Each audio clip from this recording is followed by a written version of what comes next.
시간이 다 됐습니다. 다 같이 묵도 드리심으로 주일날 예배를 하나님 아버지께 드리시겠습니다.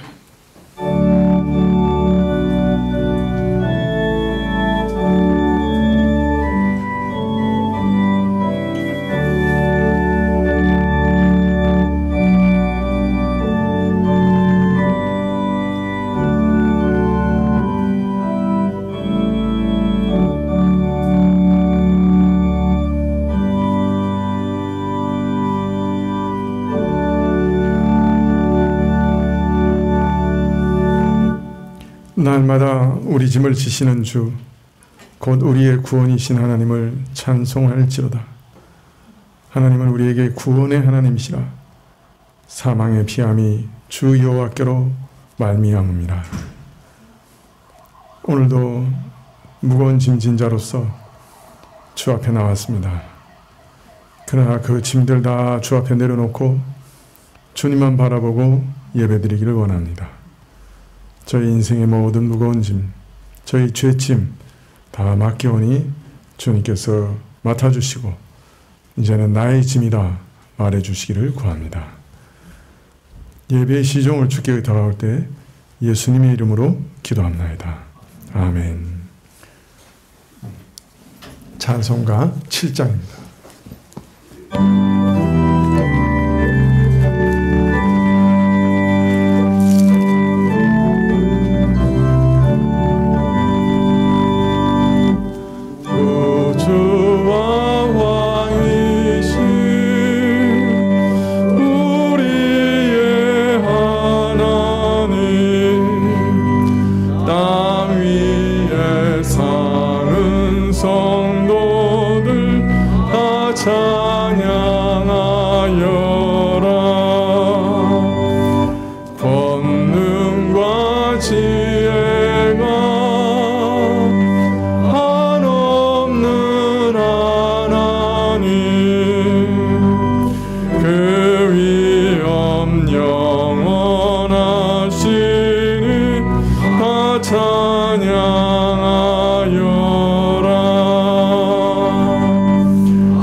교동은 요한복음 10장 11절부터 16절입니다. 신약 163쪽인데요. 요한복음 10장 11절부터 16절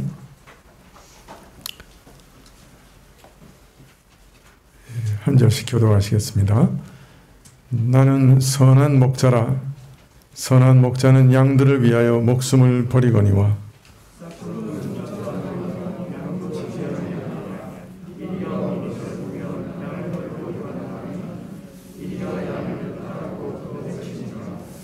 달아나는 것은 저가 싹군인 까닭에 양을 돌아보지 아니함이나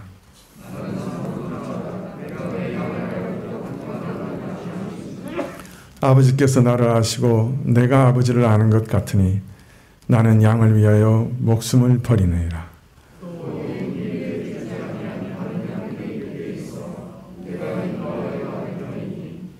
또 내 음성을 듣고 한 무리가 되어 한 목자에게 있으리라. 아멘. 네, 사도신경으로 우리 신앙을 고백드리겠습니다. 전능하사 천지를 만드신 하나님 아버지를 내가 믿사오며 그의 아들 우리 주 예수 그리스도를 믿사오니 이는 성령으로 잉태하사 동정녀 마리아에게 나시고 본디오 빌라도에게 고난을 받으사 십자가에 못 박혀 죽으시고 장사한 지 사흘 만에 죽은 자 가운데서 다시 살아나시며 하늘에 오르사 전능하신 하나님 우편에 앉아 계시다가 저리로서 산 자와 죽은 자를 심판하러 오시리라. 성령을 믿사오며 거룩한 공예와 성도가 서로 교통하는 것과 죄를 사하여 주시는 것과 몸이 다시 사는 것과 영원히 사는 것을 믿사옵나이다. 아멘. 예, 찬송 9장입니다.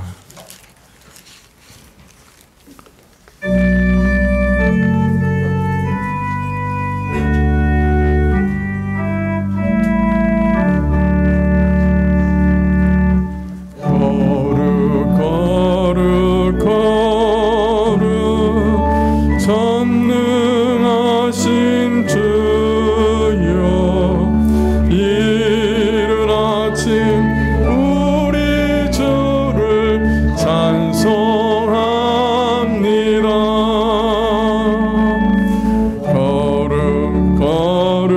거룩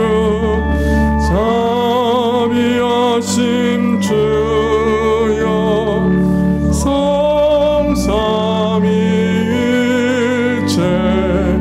우리 주로다.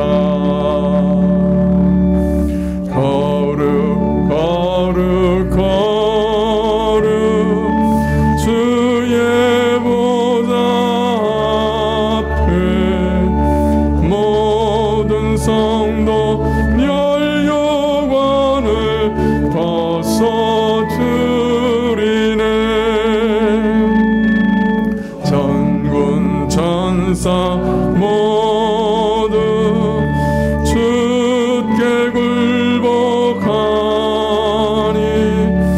영원히 위에 계신 주로다. 거룩 거룩 거룩 그의 빛남 영광 모든 죄인 눈 어두워 보지 못하네.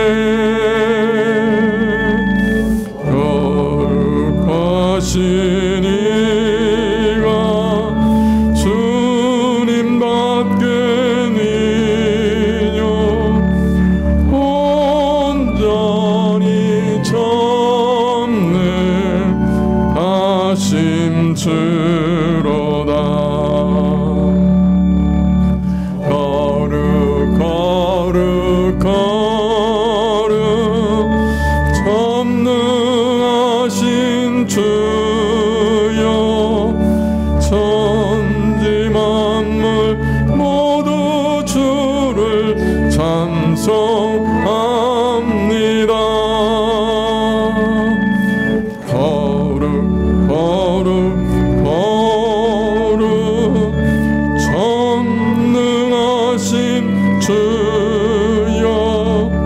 성삼위일체 우리 주로다.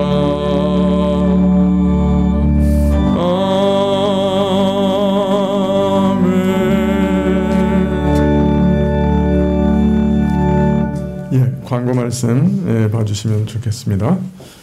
11월 6일 주일부터 오후 예배와 주일 학교를 다시 시작하겠습니다. 오늘 낮 예배 후에 당회와 봉사부 연석회의가 있겠습니다. 4층에서 하시죠? 4층으로 좀 올라와 주시면 좋겠습니다. 예배 끝나고 4층에서 당회와 봉사부 연석회의가 있겠습니다. 이번 주 월요일 10일이죠. 내일입니다.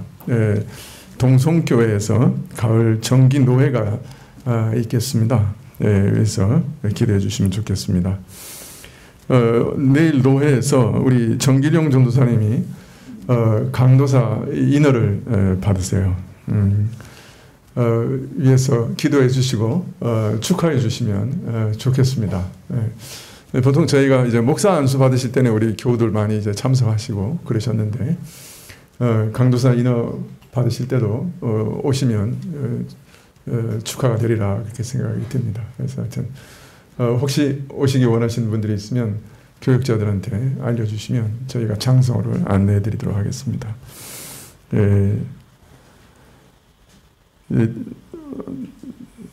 점심으로 생도낫과 찹쌀 꽈배기가 준비되어 있습니다. 이제 한 가정에서 준비해 주셨는데요. 나가실 때 받아가 주시면 좋겠습니다. 우리 최영호 장로님, 우리 대표에서 기도해 주시겠습니다.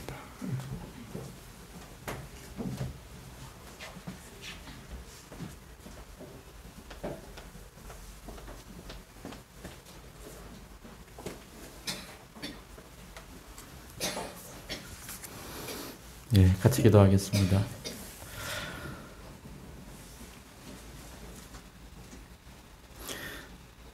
사랑하는 주님, 저희를 한 몸 된 교회로 불러주시고 삶의 자리가 어떠하든지 한 마음으로 기대하는 마음으로 주님 앞에 나오게 하신 것 감사합니다. 주님 마음에 가득한 기쁨을 가지고 감사한 마음을 가지고 이 자리에 나온 자들도 있고 삶의 깊은 어둠을 통과하면서 답이 없는 물음 속에서 고통 중에 몸을 쳐서 복종하며 이 자리에 나와 있는 자들도 있는 것을 주님께서 잘 아십니다. 사랑하는 주님, 때로 저희는 주님께서 함께 하신다라는 말씀이 어떤 것인지 잘 모르겠고 나의 고통과 나의 슬픔과 나의 힘듦이 언제 지나가는지 막막하고 답이 없는 것 같이 느껴질 때가 있는 것을 주님께서 잘 아십니다. 하나님께서 어디 계시냐고 외치고 부르짖어도 답이 없는 것 같을 때가 있는 것을 주님께서 아십니다. 주님, 이 자리에 함께하고 있는 가장 연약한 심령들 가운데도 주님께서 지금 같이 계시고 이 예배로 부르신 것을 주님 저희가 압니다. 사랑하는 주님, 주님께서 이 예배를 거룩하게 하시고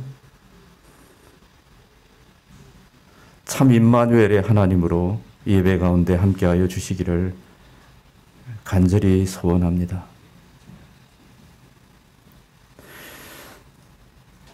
하늘의 말씀이 선포될 때 마음의 기쁨과 감사가 가득한 자들은 더욱더 주님 앞에 겸비하게 하여 주시고 주님의 생명의 말씀이 선포될 때 마음속에 절망이 가득한 자들이 부활의 주님을 바라볼 수 있도록 주님 도우시기를 소원합니다. 주님, 이 예배 가운데 하나님의 임재가 가득해서 모든 육체적인, 심리적인, 경제적인 모든 묶임 가운데 있는 사람들이 주님의 권능과 주님의 축복 가운데 들어갈 수 있도록 주님, 우리 가운데 함께하여 주실 것을 간절히 소원합니다. 주님, 우리가 바라할 수 없을 때 하나님의 권능과 하나님의 인도하심을 믿게 하여 주시고 하늘을 뚫고 내려오는 하나님의 지혜와 인도하심을 신뢰하게 하여 주시기를 간절히 소원합니다.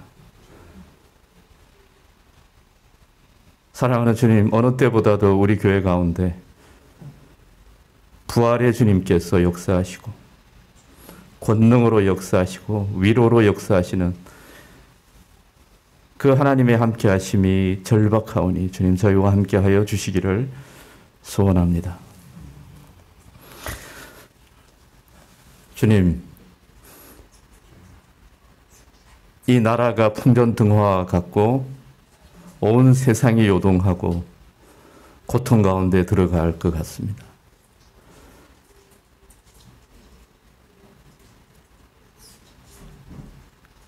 주님, 이 땅의 모든 교회와 믿는 자들이 깨어있게 하여 주시기를 소원하고 각자의 자리에서 자기의 일을 잘 감당할 수 있도록 주님 인도하여 주시기를 소원합니다. 특별히 위정자들을 주님께서 권고하여 주셔서 하나님을 두려워하는 마음과 선과 공의를 추구하는 마음들을 주시고 주님 깊이 사람들을 사랑하는 마음을 주시기를 소원합니다. 겸비한 마음을 주시고 바른 판단들과 바른 결정들을 할 수 있도록 주님 인도하여 주시기를 간절히 소원합니다. 주님, 처처에서 전쟁의 위험들이 높아져 가고 있는데 주님 제어하여 주시기를 소원합니다. 악한 상황으로 가지 아니하고 주님 이 땅의 백성들이 돌이킬 수 있도록 주님께서 긍휼을 베풀어 주시기를 소원합니다.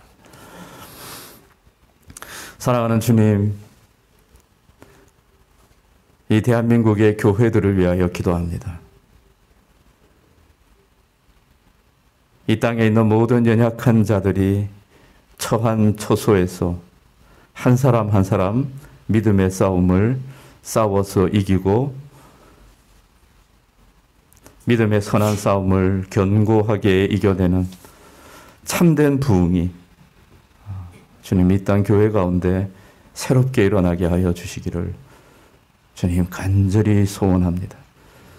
우리의 삶 가운데서 살아 역사하시는 주님을 다 만나고 고백하고 경험하고 선포할 수 있도록 주님께서 인도하여 주십시오. 특별히 우리 교회의 가장 연약한 어린 영혼들부터 노년에 이르기까지 하나님께서 우리가 함께 하시는 그 믿음의 그 실제를 경험할 수 있도록 주님께서 인도하여 주시기를 소원합니다. 주님, 우리 교회 예배 공동체 가운데 주님 기쁨을 주십시오. 거룩한 기쁨을 주시고 주님을 예배하고 주님을 찬양하는 거룩한 기쁨을 주님 빼앗기지 않도록 주님께서 허락하여 주십시오. 성령의 충만을 간구하게 하여 주시고 말씀을 탐하게 하여 주시고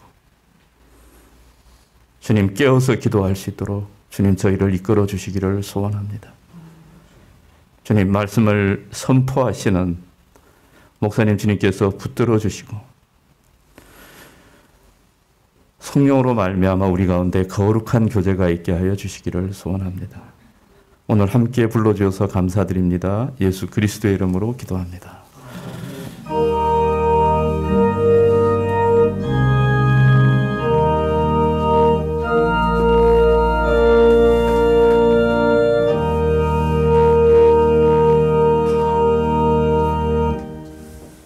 예, 말씀은 골로새서 1장 22절부터 23절입니다.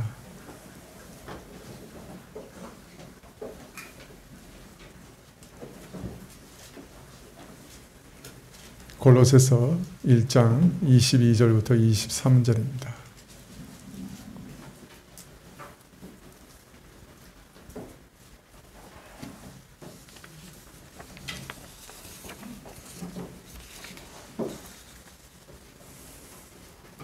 신약 325쪽인데요.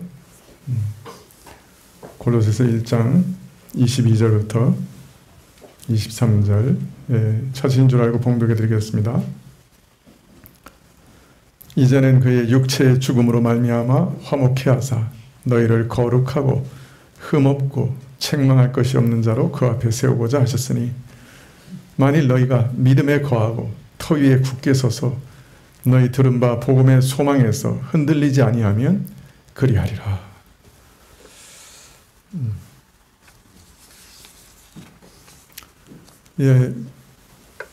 지난 시간에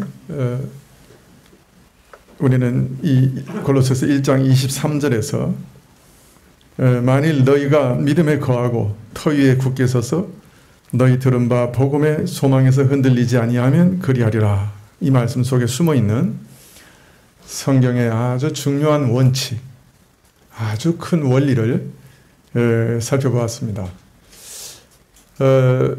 사실 이 땅에 많은 교파가 있죠. 크게는 뭐 천주교, 뭐 동방정교, 뭐 이렇게 개신교 이렇게 나누지만은 또 개신교 안에도 뭐 이렇게 교파가 엄청 많습니다. 이 교파들이 그런데 신론, 즉 하나님이 누구시냐, 삼위일체, 뭐 이런 것에 대해서 서로 틀린 건 없어요. 그런데 어디서 틀리냐 하면 구원론에서 틀립니다. 구원의 방식에 대해서 차이가 있기 때문에 교파들이 많이 나눠지는데요. 근데 사실은 구원론이 왜 달라지느냐? 그거는 인간에 대한 이해가 다르기 때문에 그렇습니다. 인간론에서 차이가 나기 때문에 구원론의 차이가 납니다.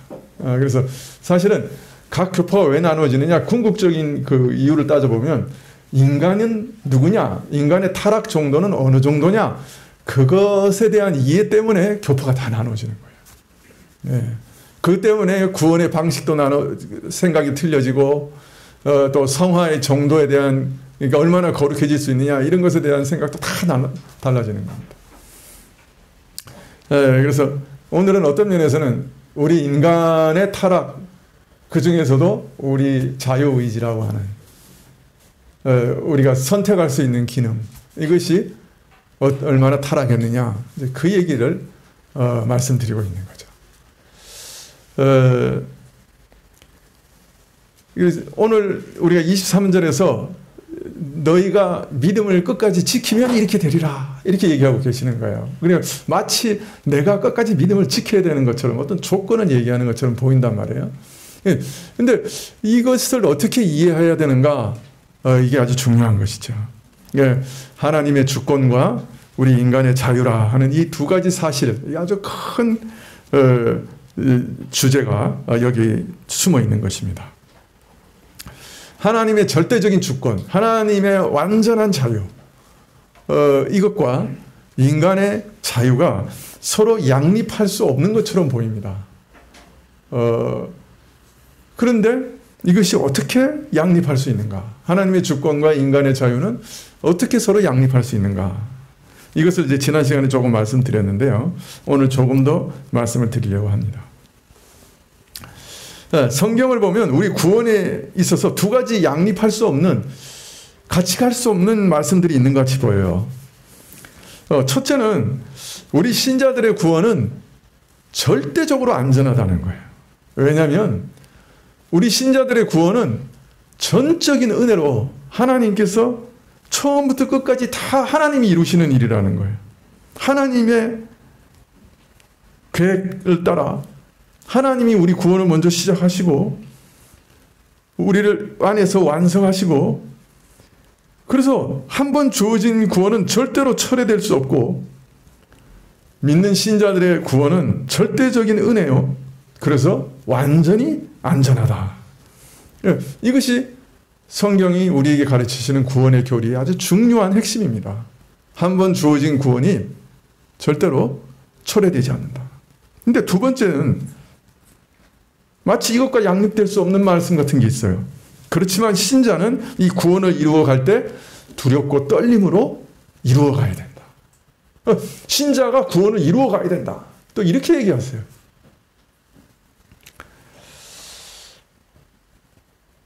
아니, 신자가 받은 구원은 하나님께서 은혜로 주시는 것이고 절대적으로 안전한 것이다 라고 하시면서 동시에 두렵고 떨림으로 또 너희가 이루어가야 되는 것이다, 이렇게 얘기하시니까 우리 작은 머리로는 이게 이해가 안 되는 거예요.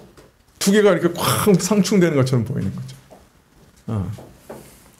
자, 그런 말씀들이 있는가 한번 살펴봅시다. 지난주에도 한번 봤는데요. 첫째로 신자가 얻은 구원이 절대적으로 안전하다 하는 것에 대한 말씀을 한번 살펴봅시다. 요한복음 10장 26절 이하에 있는데요. 한번 살펴보시겠습니까? 찾아보시겠습니까? 요한복음 10장 26절입니다.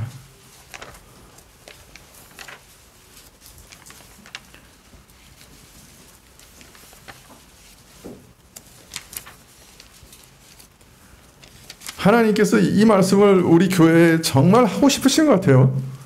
제가 지난주에도 이 말씀 잠깐 드렸고, 금요일날 우리 김영승 목사님도 이 본문 가지고 설교하셨고, 오늘 다시 살펴봅니다. 이게 뭔가 하여튼 하나님이 이 말씀을 우리에게 자꾸 주시려고 그러는 것 같은데, 10장 26절 이하에 한번 같이 읽어볼까요? 26절부터 30절까지 시작. 내 양이 아니므로 믿지 아니하는도다. 내 양은 내 음성을 들으며 나는 저희를 알며 저희는 나를 따르느니라. 내가 저희에게 영생을 주노니 영원히 멸망치 아니할 터이요 또 저희를 내 손에서 빼앗을 자가 없느니라. 저희를 주신 내 아버지는 만유보다 크심에 아무도 아버지 손에서 빼앗을 수가 없느니라. 나와 아버지는 하나이니라. 예수님께 속한 자는 예수님을 알며 예수님도 저들을 안다, 그렇게 얘기하시죠. 그리고 저들은 예수님을 믿고 따른다. 반면 예수님께 속하지 않는 자들은 예수님을 아무리 눈으로 보고 말씀을 들어도 따르지 않고 믿지 않는다. 자, 그런데 예수님께서는 자신을 따르는 자들에게는 영생을 주신다. 그리고 이 영생은 영원히 멸망하지 않는 생명이다. 예수님의 음성을 알고 그를 믿고 따르는 자들에게 주시는 이 생명, 이 영생은 영원 불멸의 생명이다. 결코 멸망하지 않는 생명이다. 자, 왜 예수님께서 주시는 생명, 또 예수님을 따르는 자가 누리는 생명은 영생 불멸인가? 왜 결코 멸망하지 않는가? 그 이유를 말씀하시되 저들을 내 손에서 빼앗을 자가 없기 때문이다. 예수님의 손에서 빼앗을 수가 없기 때문이다. 예수님의 손, 예수님의 능력, 예수님의 권세, 그 손에서 믿는 자를 빼앗을 수가 없다. 자, 예수님의 손에서 우리를 빼앗아 가려고 하면 예수님의 권세보다, 예수님의 능력보다 더 높고 더 강해야 되는데 예수님의 권세보다 더 큰 권세는 없기 때문에 예수님의 손에서 우리를 빼앗을 자가 없다. 그렇게 얘기하시는 거예요. 자, 그런데 예수님의 권세보다 왜 더 큰 권세는 없느냐? 왜 누구도 예수님의 권세에 대항할 수 없느냐? 그 이유에 대해서 말씀하시기를 우리 신자들을 예수님께 주신 분이 바로 아버지 하나님이셨고 이 하나님의 권세는 만유보다 높고 크기 때문이다. 그래서 아버지의 손에서 아무도 우리를 빼앗을 자가 없다. 그리고 더 중요한 것은 아버지 하나님과 예수님은 하나다. 하나이기 때문에 아무도 예수님의 손에서도 빼앗을 수가 없다. 성자 예수님은 성부 하나님과 하나라. 성자 하나님은 성부 하나님과 그 존재와 본질과 행함에 있어서 완전히 하나다. 그러므로 예수님의 권세는 곧 무한하신 하나님의 권세요. 이 권세에 대항할 권세가 없다.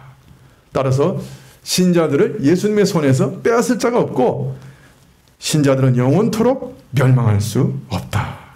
신자들은 영원토록 안전하다. 이렇게 말씀하시는 거예요. 내가 너에게 준 생명은 절대로 멸망하지 않는다. 영원한 생명이다. 왜? 누구도 내 손에서 빼앗을 자가 없기 때문이다. 왜 예수님의 손에서 아무도 빼앗을 수가 없느냐? 예수님은 하나님과 한 분이시기 때문에, 하나이기 때문에, 하나님의 본질을 가지신 분, 하나님의 능력을 가지신 분, 바로 그러한 예수님이시기 때문에 예수님의 손에서는 아무도 우리를 빼앗을 자가 없다. 자, 그래서 바울은 빌립보서 1장 6절에 이렇게 외칩니다. 너희 속에 착한 일을 시작하신 이가 그리스도 예수의 날까지 이루실 줄을 우리가 확신한다. 너희 속에 착한 일을 시작하신 하나님께서, 즉 너희로 예수님을 믿게 하시고 주를 따르게 하신 하나님께서 이 구원을 그리스도의 예수의 날까지 완성하실 것이다. 그걸 나는 확신한다.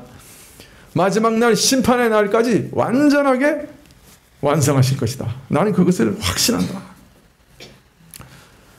하나님께서 우리 구원을 시종일관 친히 이루신다고 하는 이 사실이, 우리 안에 구원을 시작하신 이도 하나님이시요 마치는 분도 하나님이시다 하는 이 사실이 우리로 큰 구원의 확신에 이르게 한다. 이렇게 고백하고 있는 것이죠.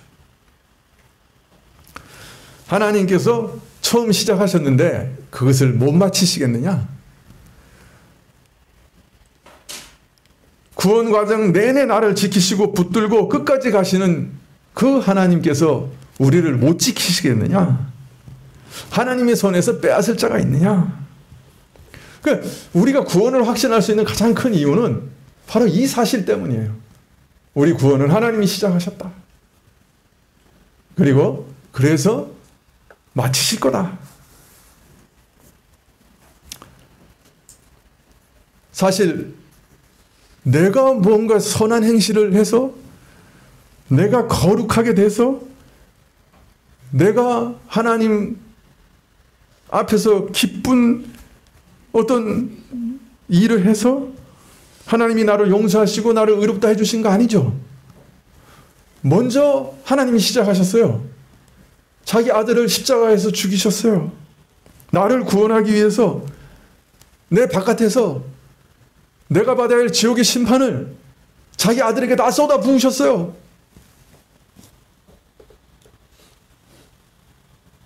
이것으로 충분해요. 내 구원은 그것으로 충분한 거예요. 그래서 예수님이 다 이루셨다 하셨잖아요. 그 외에 다른 것이 필요 없어요. 모든 것을 다 이루시고 그것을 내게 알려주시고 복음 전도자를 통해서 깨닫게 해주시고 믿게 하시고 구원을 주셨잖아요. 모든 것은 다 하나님이 먼저 하신 거예요. 그분이 먼저 시작하셨어요. 그리고 내 안에서도 그분이 먼저 시작하셨어요. 그래서 우리의 믿음의 집은 어떤 면에서는 이런 반석 위에 세워진 집과 같아요. 무너질 염려가 없어요. 우리가 이런 사실을 믿을 때 우리 영혼은 여러 가지 영적 풍파 속에서도 미혹과 시험과 환난 속에서도 든든하게 서 있는 것이죠. 나를 바라보면 불안하기 짝이 없죠. 내가 얼마나 자주 변합니까? 오늘 막 은혜 받아서 집으로 돌아가는 순간에 갑자기 시험 받아서 부부싸움 하는 게 우리 아닙니까? 얼마나 자주 변합니까? 그러나 나 자신은 나 자신의 구원을 보장 못해도 내가 주의 손 안에 있다. 주의 권세와 능력 안에 있다. 하는 것이 우리 구원을 보장하는 것입니다. 그분이 신실하신 분이기 때문에, 그분은 변하지 않는 분이기 때문에, 그분은 시작하신 것을 반드시 마치실 분이기 때문에, 그분의 손에서 우리를 빼앗을 자가 없기 때문에 우리가 안심하는 것이죠. 나는 나를 신뢰하지도 못하고 내 믿음도 신뢰하지 못하고 내 결심도 신뢰하지 못하고 그 어느 것도 하나 내 안에 있는 것으로 의지할 만한 것이 없어요. 그러나 하나님의 능력과 그가 시작하신 것과 그가 변하지 않으신다는 그 사실 때문에 우리는 그가 끝까지 마치실 것을 믿고 신뢰하며 이 나그네 길을 갈 수 있는 거예요. 이걸 우리가 꼭 붙잡아야 돼요. 자, 그런데 이것은 너무나 분명한 진리고 확실한 사실인데, 그런데 이상하게 성경은 또 두 번째로 우리 신자들이 두렵고 떨림으로 구원을 이루어 가야 된다. 또 이렇게 얘기하세요. 오늘 말씀도 1장 23절에 골로새서 만일 너희가 믿음에 거하고 터 위에 굳게 서서 너희 들은 바 복음의 소망에 흔들리지 아니하면 그리하리라. 그리스도의 든든한 터 위에 굳게 서서 믿음 안에 항상 머물러 있어야 되며 복음의 소망에 흔들리지 않고 그 소망을 따라 살아야 한다. 그 소망에 합당한 삶을 살아야 된다. 거룩하고 흠없고 책망할 것이 없는 자로 그렇게 되면 마지막에 주 앞에 서게 될 것이다. 즉 우리 구원이 완성될 때까지 믿음의 든든히 터를 잡아서 굳건히 서 있어야 하고 우리가 들은 복음의 소망에서 떠나지 말고 견고하게 살아가야 한다. 그렇게 권면하고 계시는 것이에요. 즉 신자는 믿고 난 이후에 나 이제 뭐 구원 받았으니까 뭐 아무렇게 살아도 구원이야. 하나님 손에서 나를 뺏을 자가 어디 있어. 자, 그러니까 이제 내가 내 마음대로 살아도 내 구원은 확실한 거 아니야? 어떻게든 영생은 없겠지. 이렇게 해이하고 무책임한 태도는 용납되지 않는다는 말씀입니다. 믿어야 구원을 얻습니다. 믿지 않으면 망하는 거예요. 따라서 신자는 그 믿음을 끝까지 유지해야 합니다. 믿음이 더 견실해지고 성장해지도록 항상 주의하고 노력해야 합니다. 복음의 소망에 합당한 삶을 살아야 해요. 자, 하나님께서 확실한 구원을 주셨어요. 우리를 절대로 멸망하지 않도록 내버려 두지 않으십니다. 우리를 끝까지 지키실 거예요. 자, 그런데 그러한 하나님의 견인의 은혜라 그러죠. 끝까지 인내하고 견디게 하시는 그 은혜가 내 안에 실현될 때는 내가 애쓰고 노력하고 결심하고 구하고 하는 일들이 그 안에 다 있어야 하는 거예요. 바로 그런 과정을 통해서 하나님께서 우리 구원을 이루어 가시는 거예요. 그리고 이런 믿음과 행실에 대해서 책임을 물으신다 하는 말씀들도 많이 있습니다. 그래서 우리는 정말 우리 안에 죄악을 발견하면 애통해하고 회개하고 통회하는 마음으로 돌이켜야 돼요. 연약한 믿음 가운데 두려움에 떨게 되면 내 믿음을 강하게 해주시기를 기도해야 돼요. 또 믿음을 더 견고하게 하기 위해서 은혜의 방편이라고 그러죠. 말씀, 또 성례 이런 데 아주 부지런히 참여해야 돼요. 말씀을 들어야지 믿음이 생겨요. 애쓰고 노력해야 돼요. 자, 그래서 바울은 빌립보서 2장 12절에 이렇게 얘기합니다. 이 말씀도 한번 찾아볼까요? 빌립보서 2장 12절.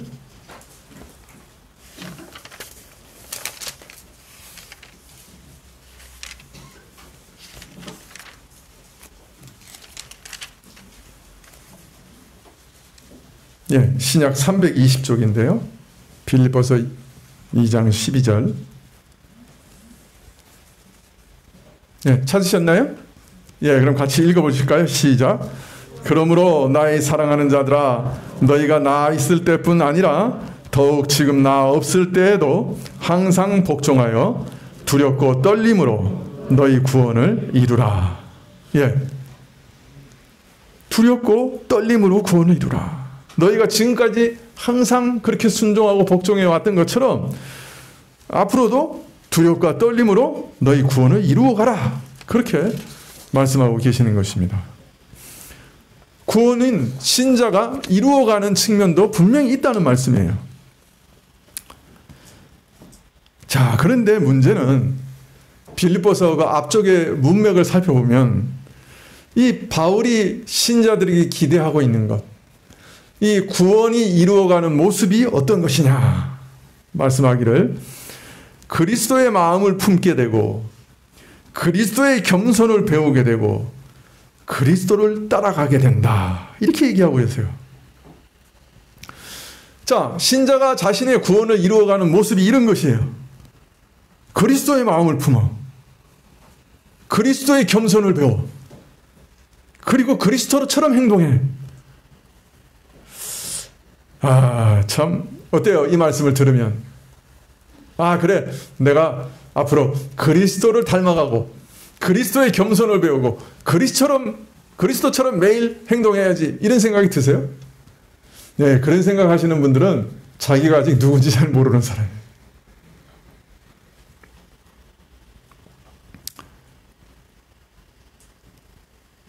사실 말 자체야 뭐 너무 아름답고 고상하죠.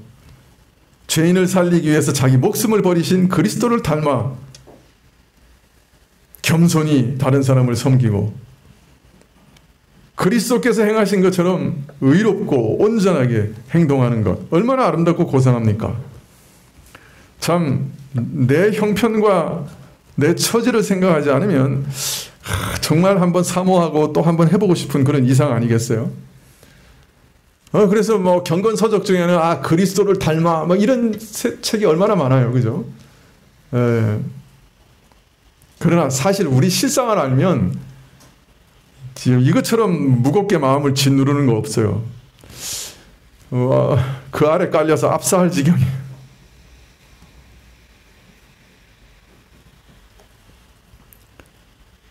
여러분, 이거 불가능한 일이에요.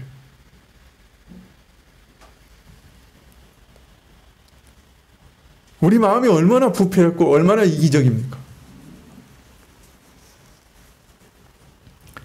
근데 자신과 원수인 죄인들을 위해 자기 목숨을 내어주신 섬김을 본받아요?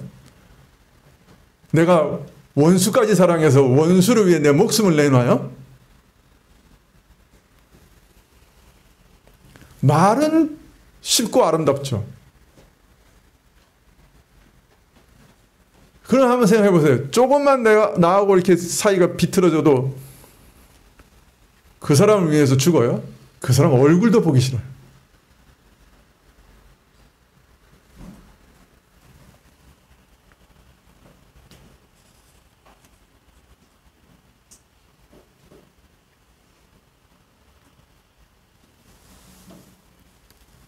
매일 그리스도같이 행동하고 그리스도처럼 말해요?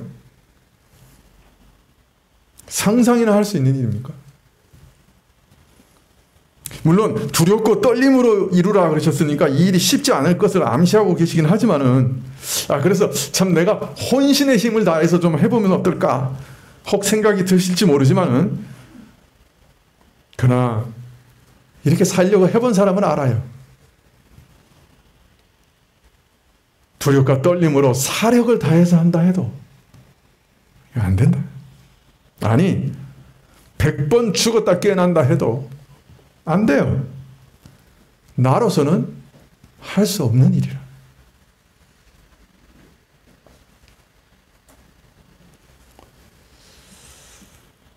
야, 여기서 큰 혼란 가운데 서게 됩니다, 우리가. 구원은 분명 하나님께서 처음부터 끝까지 하시는 일이에요. 시작하시고 마치시는 분은 하나님이에요. 완전한 은혜예요. 절대적으로 안전하고 절대로 실패하지 않아요. 그런데 이런 구원을 이루어 가시는 신자들 안에 요구하시는 것은 두렵고 떨림으로 스스로 삼가고 조심하면서 구원을 이루어 가야 되는 거예요. 근데 그 구원이라고 하는 것이 우리가 사력을 다해서 행해도 할 수 없는 일, 그리스도를 닮아가는 일이에요. 믿음을 지켜야 하고 믿음이 굳건하게 성장하게 해야 되고 천국 소망에 합당한 삶을 살아야 되고 그리스도를 닮아가야 돼요. 그와 같은 삶을 살아야 돼요. 이러니까 마음속에서 혼돈이 일어나요. 하나님 다 하시는 은혜의 일이라고 구원을 정의하시면서 그러면서 또 구원을 받는 사람들에게는 두렵고 떨림으로 자기 자신 안에서 조심하고 기도하고 선을 행하고 구원을 이루어 가야 된다 이렇게 얘기하시니까 도대체 이거 어떻게 이해해야 되는가? 도대체 구원은 하나님이 하시는 일인가? 우리가 하는 일인가? 지난 시간에 말씀드린 대로 하나님의 주권과 우리 자유의지에 대한 질문들이 쏟아질 겁니다.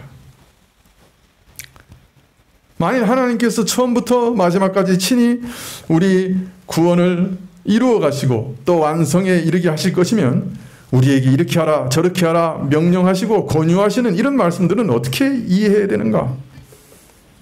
만일 하나님께서 우리 구원을 이루어 가시는 것도 사실이요 또 우리에게 이렇게 하라 저렇게 하라 권하고 명령하시는 것도 옳다면 하나님께서 우리 구원을 이루어 가시는 그것과 우리가 그 명령에 순종하고 행하는 그것은 어떤 관계가 있는가? 홀로 구원을 이루어 가시는 건가? 아니면 우리도 그 구원을 이루어 가는데 동참하는 건가? 아니면 최소한 우리도 구원을 이루어 가는데 어떤 몫을 감당하는 것인가? 별의별 질문들이 생겨나게 되는 것이죠. 이 질문에 대해서 바울은 오늘 빌립보서에서도 대답을 해주십니다. 바로 다음 절 2장 13절에 그 대답을 하고 계십니다. 빌립보서 2장 13절 함께 읽어볼까요? 시작. 너희 안에서 행하시는 이는 하나님이시니 자기의 기쁘신 뜻을 위하여 너희로 소원을 두고 행하게 하시나니. 좀 말이 이렇게 이상하게 좀 복잡해요. 그죠? 한번 다시 읽어볼까요? 너희 안에서 행하시는 이는 하나님이시니 자기의 기쁘신 뜻을 위하여 너희로 소원을 두고 행하게 하시나니. 쉽게 말씀드리면 우리 안에서 우리로 하여금 소원하게 하시고 무언가를 특별히 선한 것을 소원하게 하시고 그 소원대로 행하게 하시는 분은 누구시라고요? 하나님이시다. 이렇게 얘기하고 있는 거예요. 분명 우리가 우리의 구원을 이루어가는 면이 있습니다만은 이면을 들여다보면 또 그렇게 불가능한 것을 명령하시는 근거는 우리 안에 있는 무엇이 아니라는 거예요. 너희 안에 선한 것을 소망하게 하시고 그 소망한 것을 행하게 하시는 분은 너희 안에 계신 하나님이시다. 이렇게 얘기하고 계시는 거예요. 이게 비밀이에요. 우리가 소망하고 우리가 결심하고 우리가 애쓰고 우리가 노력하고 우리가 행하지만은 그러나 이면을 들여다보면 우리 스스로 구원을 이루어가는 것이 아니라 우리 안에 모든 것을 이루어 가시되 우리로 하여금 무엇을 먼저 원하고 바라게 하시고 즉 선한 소원부터 그 소원을 따라 실제로 행하는 그 일에 이르기까지 그 전 과정이 다 하나님이 친히 행하신 일이라고 알리고 계시는 겁니다.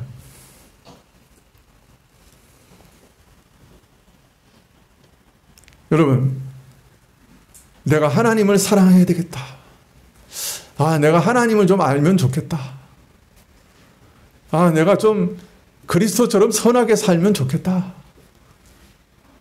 세상 사람들처럼 저렇게 다투고 싸우고 미워하고 질투하고 욕하고 사기치고 빼앗고 횡포 부리고 갑질하고 그렇게 살지 않으면 참 좋겠다. 여러분, 이런 소망을 여러분 가지신 적이 있습니까? 기도하면 좋겠다. 참 봉사하면 좋겠다. 뭐 그런 소망을 가져보신 적이 있습니까? 그런 소망이 이전에는 없었는데 그런 소망이 우리에게 주어지는 거예요.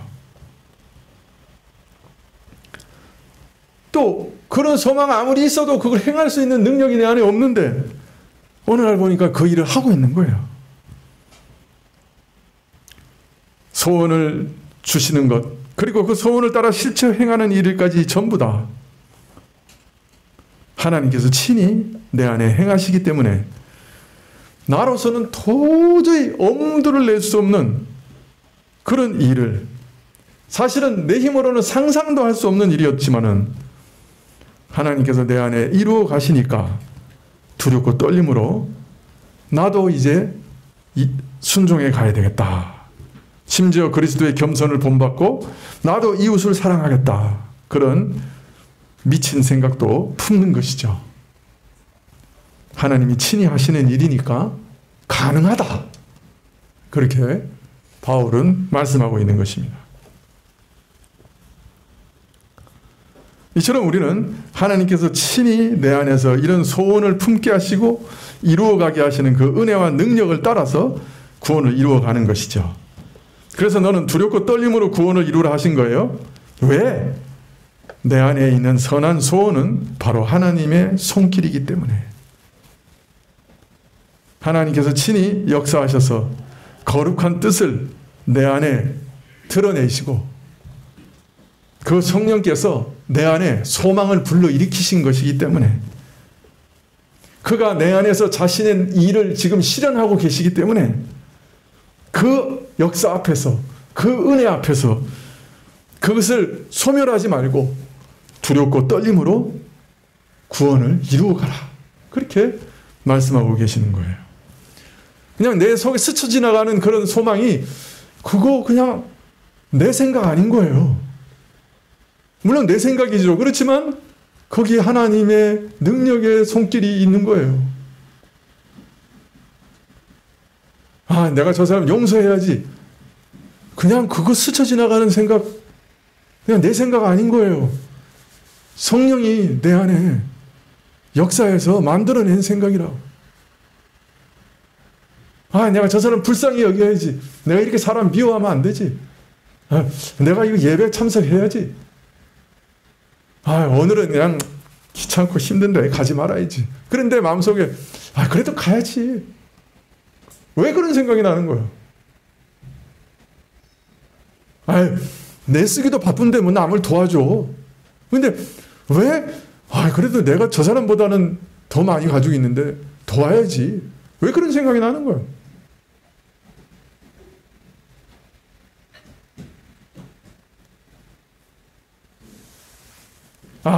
문제는 기도해야 되겠는데, 하나님께 맡기고 또 하나님께 부르짖어야 되겠는데,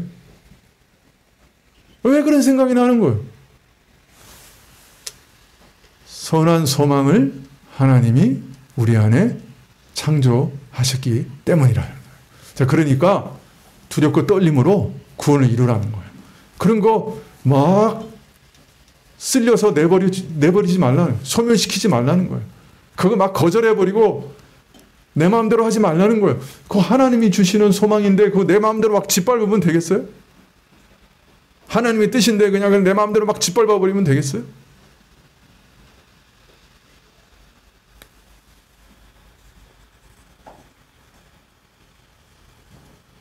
용납하고 이해하고 마음을 넓히고 회개하고 죄를 미워하고 그런 선한 소망이 내 안에 들어올 때 그거 함부로 짓밟지 말라요.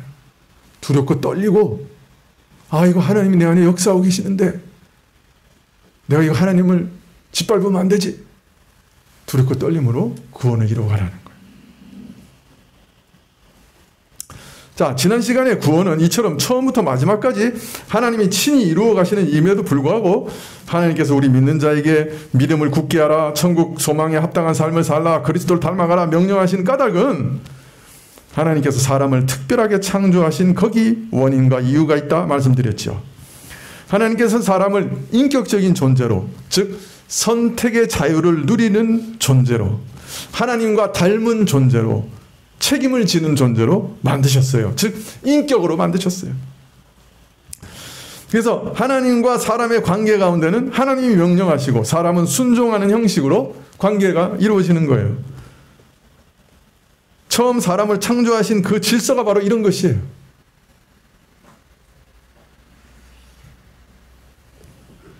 따라서 타락 후의 인간은 비록 선택의 자유는 남아있으나 선을 선택하고 행할 능력은 상실했기 때문에 하나님을 온 마음과 온 뜻과 온 힘을 다해서 사랑하고 이웃을 내 몸처럼 사랑하는 그런 선을 행할 능력은 상실했기 때문에 선악간에 선택할 자유는 있는데 실질적으로 선을 선택할 능력은 없다 하고 말씀드렸죠. 여러분, 비행기가 날아가다가 기름이 떨어졌어요. 그럼 어떻게 되겠어요? 네? 날아가다가 기름이 떨어졌어. 그러면 안 되지만 어떻게 되겠어요? 자연스럽게 밑으로만 내려가겠죠. 비행기라고 하는 선택의 자유는 있는데 선을 선택할, 위로 올라갈 능력이 없어. 기름 다 떨어졌어. 그래서 어떻게 된 거예요? 자연스럽게 악을 향해서만 떨어져 내려가는 거예요. 이게 우리 인간의 지금 모습이에요. 선택할 자유는 있는데 비행기는 있어요. 선을 선택할 능력이 없어요. 기름이 없어. 그래서 위로는 못 올라가. 선을 선택할 수는 없어. 하나님을 사랑하고 이웃을 내 몸처럼 사랑할 수는 없어. 이게 우리 인간의 모습이에요. 하나님께서는 이런 우리를 구원하실 때도 그러나 바로 이러한 선택과 결정, 인격 이러한 것을 무시하지 않고 짓밟아버리지 않으시고 그러한 질서를 따라 우리에게 역사하시는 거예요. 이런 자들을 구원하실 때 성령을 보내셔서 말씀을 보내셔서 선한 소망을, 욕구를 불러일으키세요. 그래서 선을 택할 능력을 주세요. 또 택한 선을 행할 능력도 주세요. 자, 내가 선택하고 내가 자원해서 하는 일이에요. 그런데 동시에 하나님께서 내 안에 역사하셔서 소망도 주시고 택할 능력도 주시고 또 택한 것을 행할 능력도 주시니 참 사람으로서는 설명하기 어려운 신비한 일이라고 할 수 있죠. 그러나 분명한 것은 은혜와 능력으로 우리 안에서 이 일을 이루어 가실 때 인간에게 처음 창조하신, 부여하신 그 질서를 따라 인격적 선택의 질서를 따라 그 일을 이루어 가신다는 거예요. 은혜를 우리에게 주시는데 그 처음 창조의 질서를 따라 주시는 거예요. 그래서 처음 믿을 때도 어떻게 믿으라 하고 명령하세요. 믿으라. 그리하면 구원을 얻으리라. 그럼 내가 믿어야지. 내가 믿고 내가 예수님을 영접해요. 근데 사실은 하나님께서 먼저 예수님을 알리신 거예요. 믿기를 소망하는 마음을 우리에게 먼저 주신 거예요. 선택할 수 있는 능력을 우리에게 먼저 주신 거예요. 그래서 선택하게 하신 거예요. 마음을 열게 하신 거예요. 그리고 영접하고 예수님을 의지하게 하신 거예요. 그래서 내가 선택하고 내가 믿었는데 에베소서 2장 8절에 보면 너희가 그 은혜를 인하여 믿음으로 말미암아 구원을 얻었나니 이것이 너희에게 난 것이 아니요 하나님의 선물이다. 이렇게 얘기하시는 거예요. 은혜로 인하여 믿음으로 말미암아 구원을 얻었는데 믿었기 때문에 구원을 얻었는데 근데 이 믿음은 너희에게 난 것이 아니요 하나님의 선물이다. 이렇게 얘기하시는 거예요. 분명 내가 믿었어요. 근데 이게 하나님의 선물이다 라고 하고 분명히 얘기하고 계시는 거예요. 예수님을 선택할 능력이 없는 사람들이에요. 선택할 힘을 주신 분은 하나님이죠. 영접하게 하신 분도 하나님이죠. 마음을 열어 믿게 하고 의지하게 하신 분이 하나님이세요. 우리 계명을 순종할 때도 똑같아요. 그리스도를 닮아가며 구원을 이루어가라고 하실 때 분명 우리가 복종하고 우리가 순종하는 게 사실이에요. 내가 선을 택하고 결심하고 순종하는 모습을 보이는 게 사실이에요. 그러나 그 순종은 우리 힘으로 우리 자신 무엇으로 이루어지는 게 아니고 철저하게 하나님이 친히 이루어 가시는 거예요. 하나님이 기뻐하시는 뜻을 우리에게 알리시고 그것을 택할 능력을 주시고 그리고 그것을 행할 능력을 우리에게 주세요. 얼른 생각하면 내가 하나님의 뜻을 기뻐하고 내가 자원해서 그 일을 행하고 노력해서 행하는 것 같아요. 그러나 그렇지 않아요. 순종하는 것 그 전체가 하나님께서 친히 우리 안에 행하시는 역사로 말미암은 것이에요. 하나님을 사랑하기 때문에 행하는 모든 일, 내 이웃을 내 몸처럼 사랑하기 때문에 행하는 모든 일은 성령이 내게 주신 선물이에요. 소원하게 하시고 그 소원을 그대로 행하게 하시는 분은 하나님이시다 라고 오늘 성경은 분명하게 선포하고 계세요. 선택할 능력이 없는 자들에게 선택할 능력을 주셔요. 행할 능력을 주세요. 자, 그런데 성령께서는 왜 이것을 계속해서 이 두 가지를 다 함께 얘기하시고 특별히 이 구원은 하나님의 온전한 은혜로 오직 은혜로 되는 것이다 하는 것을 자꾸 가르치실까요? 그 이유는 먼저 우리로 낭망하지 않게 하시기 위해서 그렇게 하시는 거예요. 우리를 보면 매일 실패해요. 우리 믿음을 보면 너무 연약해요. 그런데 하나님이 나를 붙들고 계시다. 하나님이 이 모든 일을 이루어 가신다 하는 사실을 우리가 믿으면 어떻게 돼요? 하나님을 의지하게 되죠. 나를 보지 않게 되죠. 아무리 최후의 순간이라도 최악의 순간이라도 하나님께서 하신다면 못하실 일이 뭐가 있겠는가? 하나님을 붙들게 하시는 거죠. 두 번째, 이 말씀을 계속 이렇게 하시는 것은 우리로 자랑하지 못하게 하시기 위해서 그러시는 거예요. 내가 사모하고 내가 원하고 하는 일이지만 동시에 그것이 내 뜻에서 나온 것이 아니요 하나님께서 먼저 나를 소원하게 하시고 그 뜻을 따라가게 하신다 하는 이 사실을 알고 체험하는 사람은 마음으로 참 이렇게 고백하게 돼요. 아, 내가 이게 참 돌아보니까 내가 그 누구보다도 열심히 행했지만 이거 내가 한 것 아니고 하나님의 은혜야. 이렇게 고백하게 돼요. 지금까지 살아온 것 주의 은혜였어. 지금까지 믿고 따라온 것 내 힘이 아니라 주의 은혜였어. 주님이 지금까지 나를 붙들어 주셨던 거야. 그렇게 고백하게 돼요. 자, 그런데 이걸 알지 못하고 이 사실을 체험하지 못하면 어떻게 되겠어요? 이상하게 은근히 자기 자랑해요. 그래도 나는 그래도 30년간 교회 한 번도 안 빠지고 열심히 나왔어.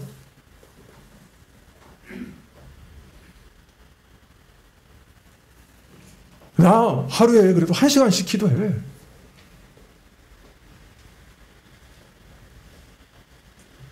왜 다른 목사들은 다 좋은 차 타고 다니고 그러는데 나 그때 티코 타고 다녔어.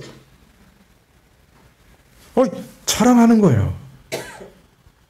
그래도 나는 이런 사람이야 라고 우쭐거리는 거예요. 자기도 모르게. 다른 사람에게 얘기하지 않아도 자기 속에서 우쭐거리는 거예요. 여러분, 이러다가 잘못하면 구원도 내가 이렇게 열심히 이룬 거야, 이렇게 생각하기 쉬워요. 내가 믿었으니까 구원받은 거 아니야. 너는 왜 안 믿냐? 이 XX야. 이렇게 나오는 거예요.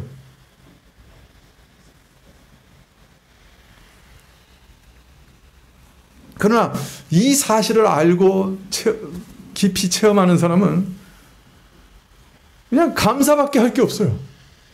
모든 게 다 감사야. 구원 믿은 것도 감사. 내가 혹시 선한 일을 해도 감사.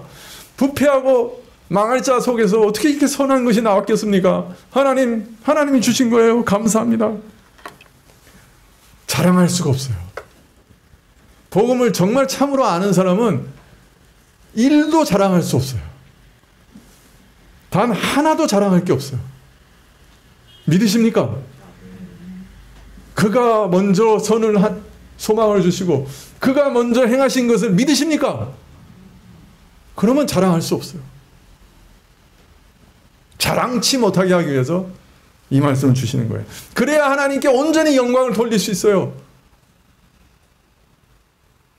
그래야 하나님이 받으실 그 영광을 올바로 하나님께 돌려드릴 수가 있는 거예요.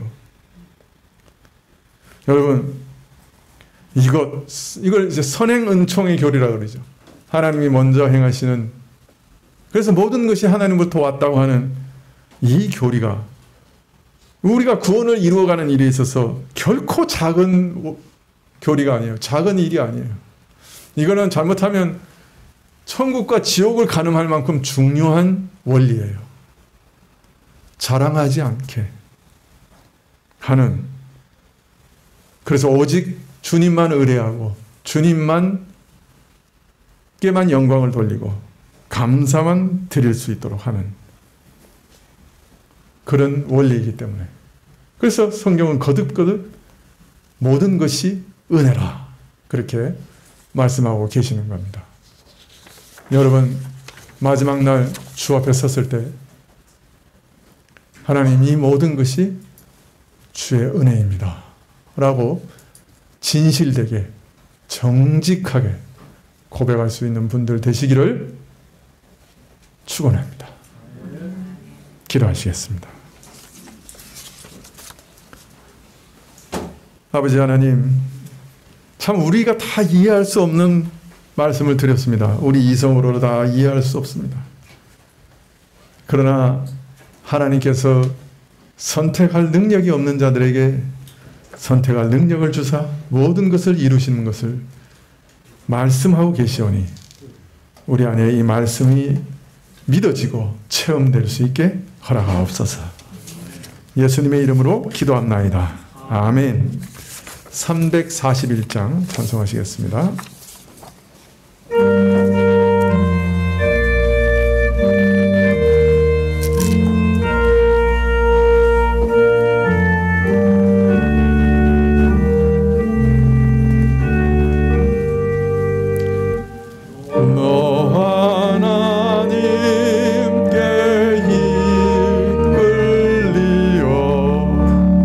일평생 주만 바라며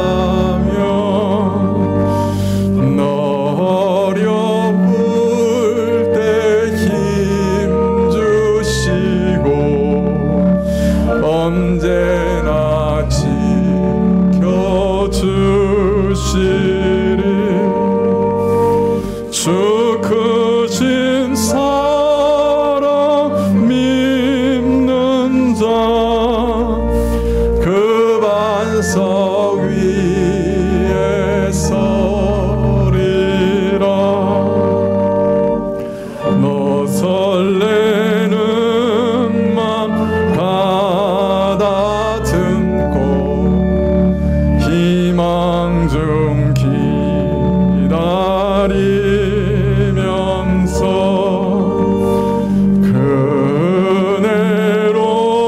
그네로신 주의 뜻과 사랑에 만족하여라. 우리를 불러주심 주 마음에 소원하신다.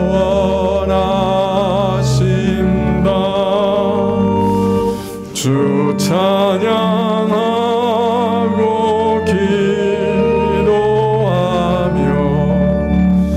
내 본분이 쏟아하라. 주 약속하신 모든 은혜 내게서 이루어지리라.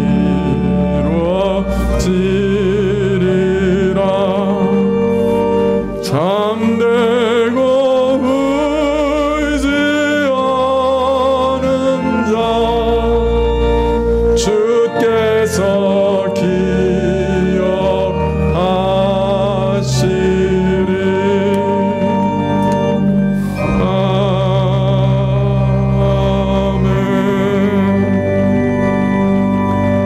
아멘. 지금은 우리 주 예수 그리스도의 은혜와 하나님 아버지의 그 크신 사랑과 이 은혜와 사랑을 깨닫게 하시고 누리게 하시는 성령님의 교통하시고 역사하심이 하나님께서 우리를 선대하시고 우리를 인격으로 대우하시고 참 하나님께서 그러나 모든 것을 이루어 가심을 깨닫고 찬양하며 머리 숙인 주의 백성들을 위해 지금부터 영원까지 함께 계실지어다.